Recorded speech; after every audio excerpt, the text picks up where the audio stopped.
Okay, thank you. Good evening, everybody. My name is indeed Stephen Shragi Goldschmidt. It's my pleasure to serve as your moderator here tonight. We have a very esteemed and distinguished panel that is going to answer questions that have been submitted by individuals who are here in the audience tonight. First, just so you get to know them, I'm going to ask each of them to say a few words and give a brief bio about themselves so you know who you're listening to. We're going to start at the middle with Avi Schron. Good evening. First of all, thank you, Yehuda, for inviting me here to speak. And thank you for running the entire Pcon throughout the year.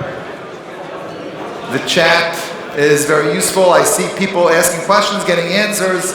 It's a Kiddush Hashem, showing how Klal Yisrael cares one for the other. Anyway, my father started in business in the 1960s, when real estate back then was a lot different. It was the middle of economic downturn, and he had to make a go of it by himself in order to be able to run a business of a multifamily property. Baruch Hashem, over the years, we were able to acquire more properties. He brought me into the business a few years after I got married. I moved back from Lakewood and been involved ever since in different capacities of property management, doing some acquisitions, running the IT department. So I got a little bit of a broad view of the multifamily and industrial office building business that we're in. Okay, next we move to the right to Issac Katz. My name is Issac Katz, Issac Katz. Our company is called Katz Management. It was founded by my parents in the 1980s. And like Avi, we do acquisitions and management, no development. And I've been in the business for about 12 years. And I would like also to thank Yehuda and thank the entire Pcon board. I mean, the efforts, the koiches that they put in to make this happen. I sat with them at a couple of meetings. They put in so many hours for this. And now Jason. Thank you, Avi, for that message. I just wanted to say that the little I've been involved with Pcon, I've seen all of the detailed planning and all of the investment that's gone on to make this such an impressive event, and it's nice to see that it's actually come to fruition. So, shukayach to Yehuda and the whole team for having me as well. Really an exciting event, and we're looking forward to next year. My name is Yehuda Wisotzky. I started my firm, Four Corners Development Group, in 2013. We were active in investment, development, and management in Brooklyn and Manhattan between 2013 and 2019. Since then, we made a shift to out of New York real estate development and investment. And we're actually looking just now to come back into New York and start investing again. So looking forward to that. Okay, terrific. So now let's get to the questions that everybody is here to hear our wonderful panel answer. We had a good number of questions submitted by a diverse array of individuals. Let's start with a very meaty, a very substantive one. For the past few years, people have been talking about the COVID era. Now, Baruch Hashem, people have moved to talking about the post-COVID era. But beyond that, we've all heard a lot of commentary about that. Beyond that, what can you tell us about the pre versus post interest rate and inflation era? It's a different world. Rates are not what they once were. Inflation, I mean, the cost of the meat that's on the table today is 35% more than it was 2-3 months ago.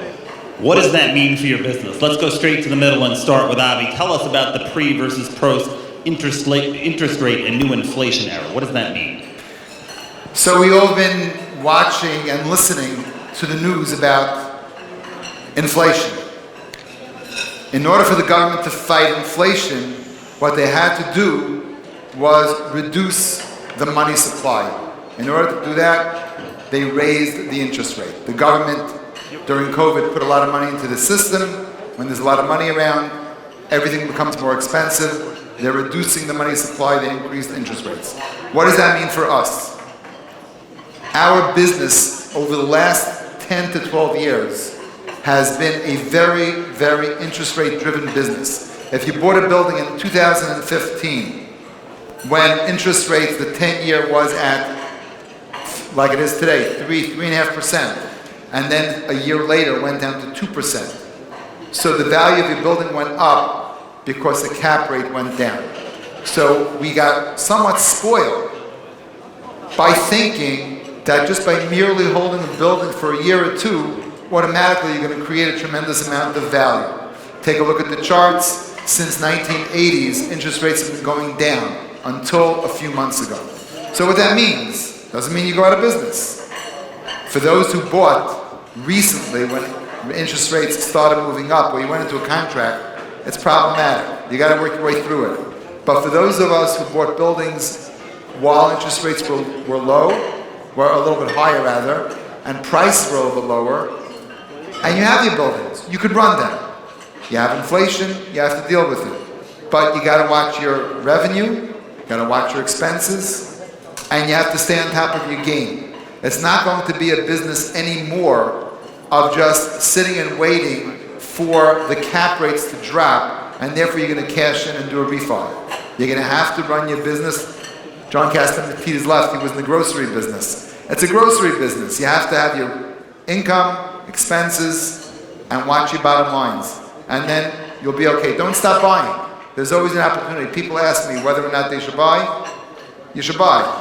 Because if the deal makes sense. And we could talk about that a little bit further if needed. Isaac, what about you? What has inflation meant on your side of things? So I think that, for those whose business model was to buy and maybe rehab and flip, that business model right now doesn't really work. Because as we're in an environment of rising interest rates and cap rates move up, the value is only going to move down. So we generally, I don't remember if we ever sold a building that we, acquired, but we operate. And anyone who bought a building and then got hit with rising interest rates has to learn how to operate it. Because you'll be able to hold on. They say the market can stay irrational longer than you can stay solvent. So the market will change. The question is how many people can stay solvent. And if you operate your building properly, you'll be okay. You may even have a buying opportunity, especially as rates go up and prices come down, where you can then later on take advantage of that, which we'll get to, another time. And Jason, are you seeing anything interesting on your end of things, on the development side, in this new economic world in which we live? Yes, I would say on the operational and the management perspective, not much has changed because we've been running on very, very thin margins. So even in an inflationary environment, we're still required to keep our costs, our expenses as low as possible.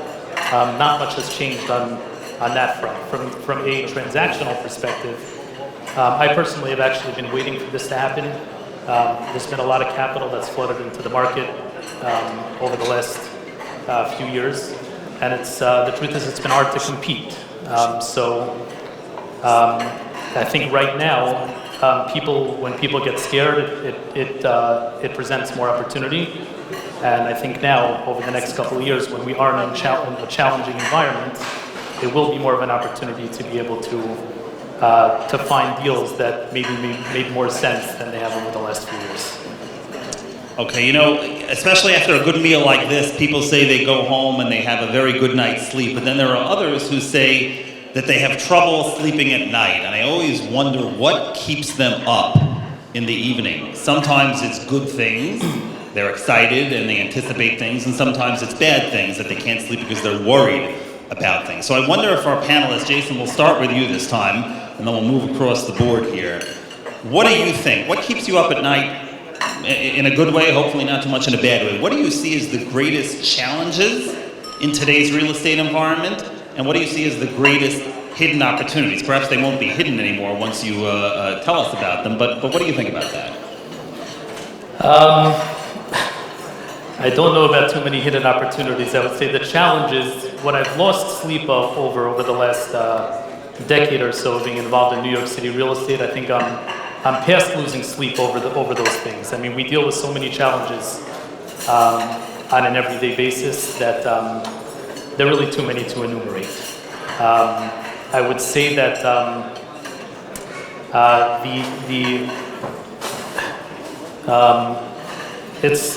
challenges are many. I think we have to be ready to weather the storm. And being involved specifically in this business really requires a certain amount of heightened awareness, and expectations have to be that things are certainly going to be thrown your way. If you allow it to make you lose your sleep, to allow yourself to lose sleep at night over it, then New York City real estate business is not for you. You have to be ready. You have to develop thick skin, and you have to face the challenges that are thrown at you. Avi, any challenges or opportunities you would like to tell us about? So I'll tell you what keeps Liebe Zichman up at night. It's good cause eviction and other legislation coming down from Albany and from the City Council. And we need people like that in our team who run around and make sure that our message gets out, because that should keep all of us up at night, because what happened in June 2019, we all lost a tremendous amount of value in the properties that we had. And the compliance that we have to deal with today is probably more compliance in running a multifamily property than running a hospital or running a skilled nursing facility. Or if it's not more, it's probably the same. And that's something that is very challenging. On the other hand, it could create opportunities. If you really understand the system and you understand how to stay compliant and you drill down into what the law says and what it doesn't say, there are opportunities. In 1994, we bought a property. This was right at the 10 years after the beginning of the current law of rent stabilization. The Division of Housing and Community Renewal was formed in 1984. Before that, there was something called the Conciliation and Appeals Board. There was a building that we bought that was in foreclosure, taken over by the bank, and because of the confusion of the laws, the tenants had filed hundreds of service complaints that were issued and froze the rents, and hundreds of overcharge complaints that we were at risk of treble damages. But we bought it and we fought it one by one, understanding exactly what the issues were, meeting with the right people, getting the right lawyer on board. And we created out of a property that didn't have much value because of all the risks of the compliance, of making it compliant, bringing it back in line. And that goes across the board with all the different compliance that we have. So on the one hand, yeah, it keeps us up at night. On the other hand, if you come across a building that does have compliance issues, and that's why the owner is selling it, if you could drill down and figure out how to get it compliant again, you'll have yourself a nice property to run and operate. Now, Isaac, you are one of the individuals who I know do a lot of good work behind the scenes in trying to fight to make for sleepless nights for good reasons, so people have opportunities. I know you've been involved in, even though you're not a lawyer, you've been involved in many legal efforts and other things like that. Perhaps you could detail for the group and give us a quick synopsis of where some of these lawsuits and other advocacy efforts stand today. So I think we'll start with the lawsuits. I do think, I would start with this, I do think at some point the key aspects, the worst aspects of the law are going to change. And what's clearly the worst aspect of the law are the parts that restrict you from raising rent on a vacant apartment, right? Let's be clear about that, because most of the value in a building is you have a tenant paying $500 a month, they move out, the apartment is a disaster, you renovate it, you'd like to rent that for $2,500, $3,000 depending on your market. What's happening now is you have these apartments that become vacant and they're essentially off the market because there's no economic value in renting that out. So I think it was the Swedish economist who said, the best way to destroy a city, short of bombing, is rent control. I think someone should tell the Russians that in Ukraine. They might have a cheaper way of doing it. So back to your question, right? We're fighting this issue. We're fighting it politically. We're trying to fight it legally. On the legal front, there have been at least 5 federal lawsuits filed, challenging the laws, the HSTPA. And as Chazal tell us, the Rafia is Kodim Lamaka. About 1 week after the laws were passed, the Supreme Court ruled in a case called Nick versus Township of Scott that allowed people to go directly to federal court, because suing the state in state court for housing issues was a non-starter. We knew we're not going to get anywhere with that. But that has been the case for over 30 years, that if you wanted to sue on a housing issue, you had to go to state court for various reasons. There was a catch-22, a couple of laws that were passed in the rulings that were passed in the 1980s and early 1990s. That was overturned 7 days after the state legislature passed the HSTPA. So within a few months, there were 5 lawsuits filed, 2 in the Eastern District of New York, 3 in the Southern District of New York, challenging the HSTPA. The first 2, one was by Chip and the other one was 74 Pinehurst, were dismissed by the district court judge. Now in the federal system, you go to district court. When you lose, or whoever loses can appeal to the circuit court, and then generally from there to the Supreme Court. The case was heard in February by the Second Circuit Court. It is not expected that they'll give us a positive ruling, but we do expect to appeal to the Supreme Court. And the Supreme Court in the past couple of years has shown a strong tendency to protect private property rights. There was a case in California called Cedar Point Nursery, a case called Pactel. In all of these cases, the Supreme Court ruled in favor of property owners. Now, Isaac, what are the experts saying as far as the probability of, as folks may not know, the Supreme Court doesn't have to take an appeal, doesn't have to take a case. What are they saying is the probability that the U.S. Supreme Court will actually want to hear this? So generally, the Supreme Court takes less than 1% of all cases presented to it.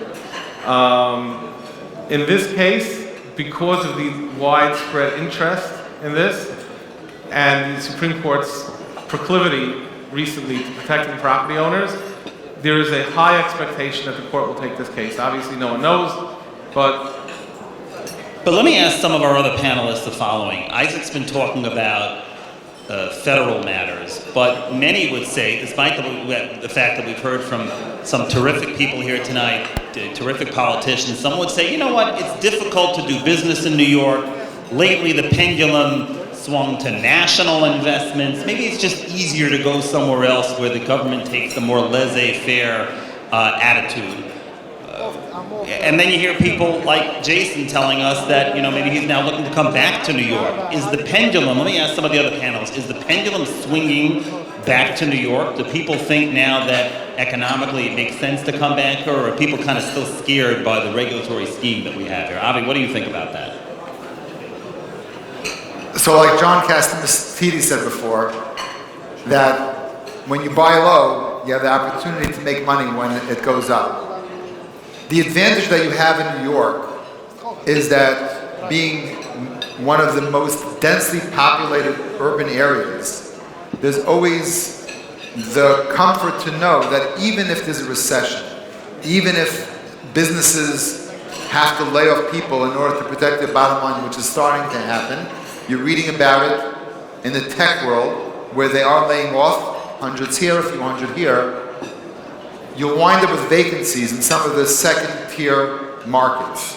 So if you're in New York, though, even through most of the recessions that happened recently, whether it was 2007, 1999, and 1988, New York generally stayed strong. You may have had to drop the rents a bit, but you didn't wind up with vacancies. So on the one hand, New York is a little bit cheaper now because people are afraid of all of the legislation, the HSTPA. On the other hand, you could buy yourself a good property in a great location, a little bit cheaper, and be confident that you'll be able to ride the wave with it as long as you do your numbers right when you go into it. Whereas if you're going out of town, and we've had a broker try to sell us recently on a property in Miami, and they're saying, look, rents are moving up by 10, 12, 15% a year. For the last 18 months, every time somebody moved out, they're raising the rents $500, $600. So I asked him, I said, but historically, did that happen? He said, no, but it's the new trend. It's going to stay that way.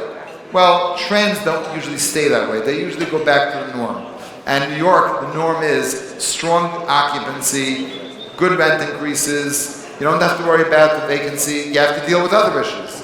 But those issues, most of the time in New York, economically are worth it because of the high density you have, strong work environment. Whereas out of town, it may be a little bit iffy going forward. If you're there and you have properties there, continue to run them well. Don't worry, you'll be fine. But if you're going to buy something, it may be a time to look at New York. Jason, what about you? You've been on both sides of the fence. Yeah, so I was making a good point. I think just to add to that, so if you're invested in secondary or tertiary markets out of state, if you're in Alabama, Mississippi, Michigan, so what I came to very quickly realize, so you have your rents there, $900, $1,000, you're going to try and push them up, which has happened over the last couple of years, to $1,200, $1,300. There is going to be a ceiling, because if you're not in a major, as Avi said, densely populated urban location, we have properties in certain areas that the median income is $40,000, and it's not really going to go above that in order to attract a renter pool. What we've seen, and we have both rent stabilized and free market buildings. Rent stabilized is a whole different story, but let's talk to free market for a second. When we saw this rent growth that we had over the last year in New York, where rents were going up 30, 40, 50%. So I made an observation which is very interesting, and this is when actually we decided to start looking in New York. The qualifications we have for taking free market tenants are generally about 35, 40%, right? They should be making 35, 40 times the rent. If the rent is $2,000, we'd be looking for an $80,000 salary, and so on. So when we had tenants, let's say in Williamsburg apartments that were renting for $3,000 or $3,500, we typically would be having applications for tenants who'd be making $120 to $150. When our rents now went up to $5,000 in some of those apartments, we weren't getting $200,000 applications. We were getting sometimes $500,000 or $1 million applications. So the opportunity for growth in your rent is so much stronger when you have a population that has a salary base to be able to withstand much, much higher rent levels. And with right now, supply being low, especially with 421A having expired and demand being very, very strong, if that trend continues, so the rents can continue to climb potentially very significantly. Interesting. So I'm hearing a lot of optimism about New York, which is really, Isaac, you want to add something to that? Yeah, I would add something to that in favor of New York. Recently, there's been a trend of a national discussion on rent stabilization, both in many other states and nationally. Some have been a complete disaster, like in St. Paul. Some have been more benign, although they usually tend to become worse with time. I think that in New York, you're buying into something that you know. The system is already so bad that you know what you're getting and it's priced in. If you're on the floor, you can't fool anymore. Nationally, you may be buying into a market where next year suddenly there'll be a 3% cap on every possible increase you can make. So that's something to consider as well. Let me ask in a bit of a lightning round. We'll give each of you 30 seconds to answer this question, because I'm hearing optimism about business in New York. If you do business in New York City in particular, you must fill in the blank. Avi, let's start with you. If you do business in New York City, you must do the following. You must be paying attention. You must look out for what, in your opinion? Well, like I mentioned before, compliance is something that's very important. Especially if you're buying a rent-stabilized property, do your due diligence on the leases. Make sure you have your backup to fight any rent overcharge complaint. You have to remember that when you buy a rent-stabilized building, all the liabilities for all of the rent calculations are borne by the new owner. You can't say that it was 3 owners ago that charged the guy higher rent than was allowed by law and it's his problem. No, it's your problem. So you must always go into New York City properties with your eyes wide open for compliance on the rent stabilization side, on all of the other laws. And if you do that and you have a good team behind you, and there are some very good consultants that are able to do that, or if you develop that in-house, that's a must. You got to know your numbers, you got to know your leases, make sure that if not, you can always negotiate a price and take the risk. All right, Isaac, 30 seconds. If you're in New York, you must do what? I'll give you 3 words. Compliance, compliance, compliance. I can't tell you any more than Avi said. It's the most important thing. Okay, Jason, 30 seconds. I guess I have to say something other than compliance. So I would say it's very important to be educated and surround yourself with people within the industry. We Baruch Hashem, we have a beautiful community. People are willing to help. Don't hesitate to ask on everything that might come up, to educate yourself more. There's so much that you have to know. There's so much that you might think you know that you don't. And there are people who are out there to help. So you have to make sure you're educated and you really know what you're doing. Terrific. We're going to have 2 more questions. The first of the 2 is as follows. Everybody always says that hindsight is 20/20. So I will ask what I like to call the time machine question. If you could get in a time machine, travel back a few decades, and tell your younger self something about the real estate industry, something that you kind of wish, and you wish now that you would have known back then, what would that be? Jason, we will start with you. Want to start with Avi? Okay, fine. Good. All right, Isaac, you go first. I would say a couple of things. First of all, before you even think about buying a building, as soon as you think about it, read, read, read. There are a ton of resources out there. Learn everything you can about the industry, because a lot of people jump into it and they think it's so easy. I'll buy a building, I'll collect rent, I'll make some repairs, and I'll make money. It's the real estate industry. Everyone makes money. There is so much to know, and it's important that you know it, because if you don't, you're going to lose money. Learn about the laws, like we said, compliance. Learn about how the buildings work. Learn about the physical aspects. Learn about boilers, about roofs. You're going to have to know all of this, at least on some level. You don't have to be a plumber, you don't have to be a roofer, but you have to understand that. And finally, and this is important, don't do anything that you wouldn't want on the front page of a newspaper. Very intriguing. Okay. I would say that the thing you need to do when you're still young and your brain is still called plastic. What plastic brain means that it's very easy to learn things. One of the things that Goldschmidt Baruch Hu gave us the ability to do is become and develop habits. Habits sometimes are bad. Habits are, though, very good. That's why we have them. If you develop good habits through your day, you'll be able to take those habits will carry you. One of the habits you need to do is to be able to prioritize what you need to do each day. If at the end of the day you sit down and you say, what did I accomplish today? What do I need to accomplish tomorrow? And you start your next day reviewing what you need to do, and you're able to prioritize, you get into that habit of not forgetting things, of making sure that the important things get taken care of. We all know that in the middle of Ma'ariv on a Tuesday night or Wednesday night, something will pop into your head that you need to do the next day. As soon as you finish Ma'ariv, it's forgotten. Don't write it down in the middle of Ma'ariv though. You should try to get into the habit of focusing on your tefillah, because that's one of the most important things you can do. But besides that, next morning, write it down. Write it down and make sure that your day does not go by without you taking care of that most important thing, because there's always something important. Develop a good habit of keeping a list, prioritize a list, and be able to use it throughout your life to be able to make sure you do what's important. It may include personal things also. Your own shalom bayis, your kids, anniversaries, put it on your list. Don't forget about it. Don't forget about your davening, your learning. Put it on your list. All that is very important. Jason, the time machine. So I would say that I think some people might call it develop thick skin. I think the better way to call it is bitachon. I remember, I'll tell you just a quick story. I think it was 2015.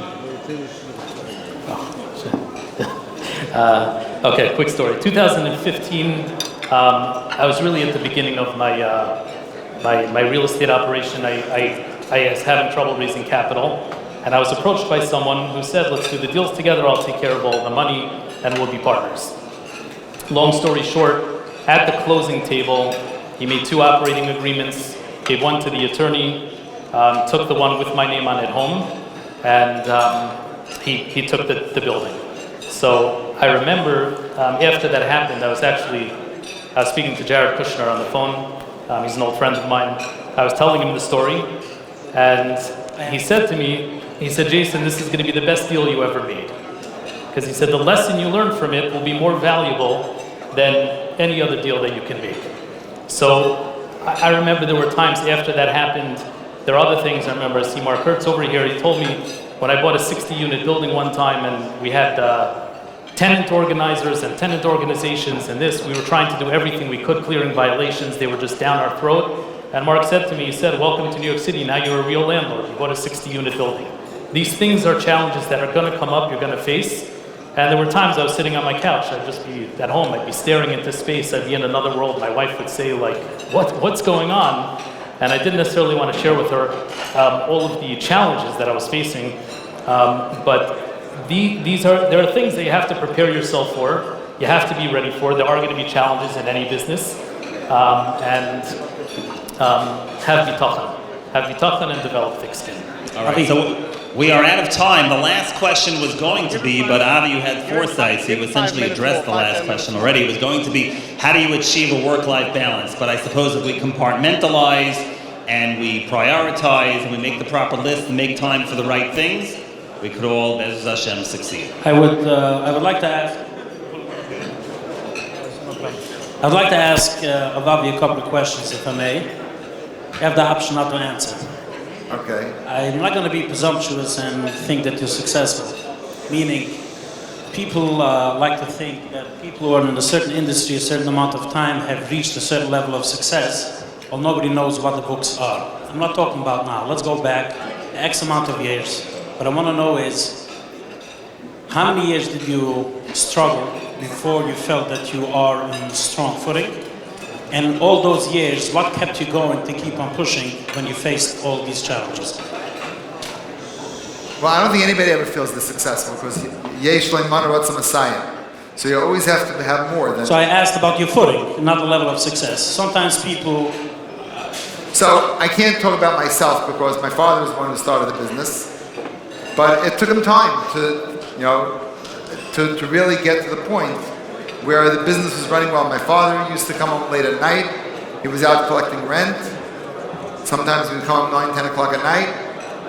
A boiler wasn't working. In those days, every penny counted. He was out there with the mechanic himself. Could have been 10, 12, 15 years. It doesn't happen immediately, especially in this environment where we saw people be successful because of an interest rate drop, not because they actually built a solid business. So we have to be aware that going forward, it's going to take hard work, it's going to take time. One building at a time, $1 at a time, and then you get used to it and you move on. So another one-two set of questions, and I'll leave you with that. As someone who is popular in the industry, I may use on you maybe even the term legendary, I assume that there are people who knock on your door all the time to offer deals. On a communal level, I'm sure people knock on the door all the time for money, funds, for support. Different type of deals. Different type, yeah. All right. So what would be the do's or don'ts? I'm not saying it's your perfect recipe, but there's sometimes I think when somebody presents a deal or a certain philanthropic venture, sometimes it piques the interest, sometimes not. Like if you can give people a couple of tips, maybe it isn't the keys, to reach you, but I'm sure people who have reached a certain level of success face the same challenges, because the higher on the ladder you are, more people will come to you, either with business ideas or philanthropic ones. So help us out there. So let's talk about the philanthropic ones first, because that's a little bit easier. HaKadosh Baruch Hu gave, this is important, everybody listen. HaKadosh Baruch Hu gave each of us a techunas hanefesh, a nature. That nature guides us as to what we feel comfortable with, what we find interesting, what we see. When it comes to tzedakah also, first of all, there's a basic idea of al tikpa yadcha. You can't close your hand. Somebody asks you for money, you give them something. One of the hardest things about giving tzedakah is not about how much to give.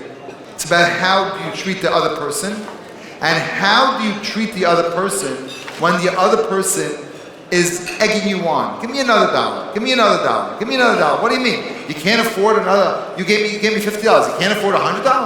Of course you could afford $100. And now you get into a spat with him about whether you could afford it or not. That is the hard part. How do you know what you're interested in? There are certain things that will talk to you. Maybe Kirov talks to you. Maybe supporting a koil talks to you. Maybe supporting a Maisid, a yeshiva katana, a yeshiva gedola, a koil. There are certain things that may talk to you as a person. Maybe you'll be learning something and you'll realize, oh, this is something that this mitzvah talks to me. I have a friend, he's somewhere in the audience, who took on himself certain mitzvahs that he goes around. He decided the mitzvah of Issac Katz, it's very important to him. He opened up an organization in Eretz Yisrael to teach barbers how to make sure that they give haircuts, that they're not being over Issac Katz. It's a mitzvah deraisa, it's helping people keep. So there are certain things that sometimes will talk to you, and it's the same, by the way, now let's switch to the business deals, the same with the business deals also. There are deals that are sold every single day, right? There are brokers out there sending you deals. Somebody buys those deals. Many times those people make money. Many times you didn't buy that deal and it makes money. Many times you didn't buy that deal and it doesn't make money. How do you know which deal is good for you? Also, you have to rely on HaKadosh Baruch Hu gives you that instinct. In order for the whole world to run properly, there's a derech hateva. There's a nature in the world to make it look like you are making the decision. But you can rely on your instinct a little bit. Don't work so hard to figure it out. HaKadosh Baruch Hu will send you the right deal. If you're supposed to make money, you make money from it. If you're not supposed to, you're not supposed to. But do things you enjoy. Do things you feel comfortable with. If you enjoy running out of town, so buy out of town. You don't enjoy running out of town? My family doesn't like buying out of town. We don't get on planes. Everything is local. We try to drive. That's the way we are. We don't want to fly. Okay, so Baruch Hashem, we're able to make a parnasa from local also. Some people, they tried New York, it doesn't work. They're happy getting on a plane and going out of town. That works for them. Do things which are in your nature, and you'll be happy. And HaKadosh Baruch Hu will send you the parnasa. It's not about how you figure it out. But if you do things that you feel comfortable with, you'll be happier. All right. Thank you.